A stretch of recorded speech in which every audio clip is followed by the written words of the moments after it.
రమేష్ గారికి వారి శిష్య బృందానికి మరి ధన్యవాదాలు తెలియజేసుకుంటూ మరి నెక్స్ట్ తెలియజేద్దాం. Thank you sir.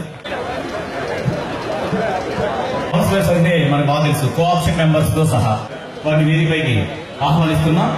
అలాగే ప్రాంతీయ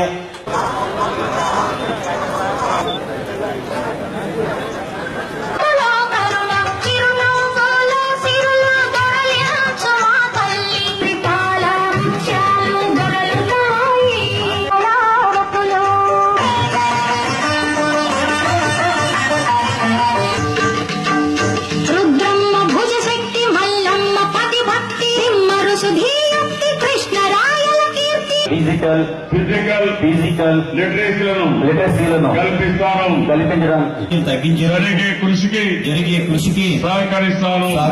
2018 నాటికి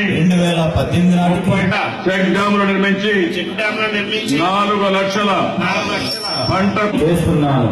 ఏడాదిలో నా వంతుగా తీర్చిదిద్దుదాం మన ధ్యేయం.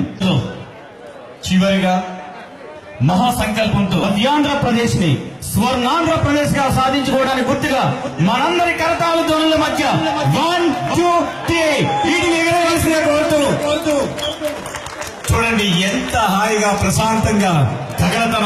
ఎన్నో ఇబ్బందులను ఎదుర్కొని రెవెన్యూ లోడ్ తోటి మన రాష్ట్రాన్ని ఏర్పరచుకున్న పనిచేయాలనే ఉద్దేశంతో ఈ కార్యక్రమాన్ని మాల్యులు మన ముఖ్యమంత్రి గారు నిర్దేశించి నిలబడి మన ప్రియతమ శాసనసభ్యులు శ్రీ మరి మన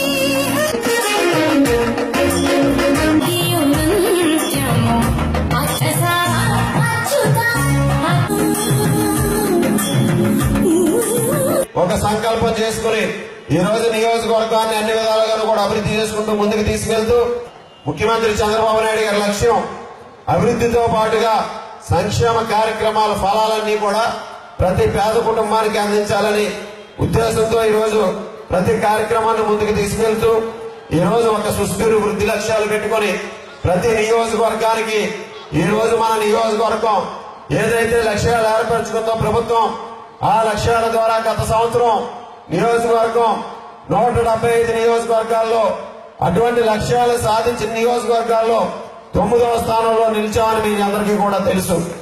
ఈ సంవత్సరం ఈ లక్ష్యాలను ఇంకా ఎక్కువగా సాధించే విధంగా మొదటి 3 స్థానాల్లో మన నియోజకవర్గం ఉండే విధంగా ఈ రోజు ప్రజాప్రతినిధుల సహకారంతో, అధికారుల సహకారంతో, ఈ నియోజకవర్గ ప్రజలందరి ఆశీస్సులతో కూడా ఈ నియోజకవర్గాన్ని ఇంకా ఎక్కువగా అభివృద్ధి చేసే విధంగా కూడా ముందుకు తీసుకెళ్తాం తెలియజేసుకుంటూ ఈ రోజు ముఖ్యమంత్రి చంద్రబాబు నాయుడు గారు ఒకటే పిలిపించారు.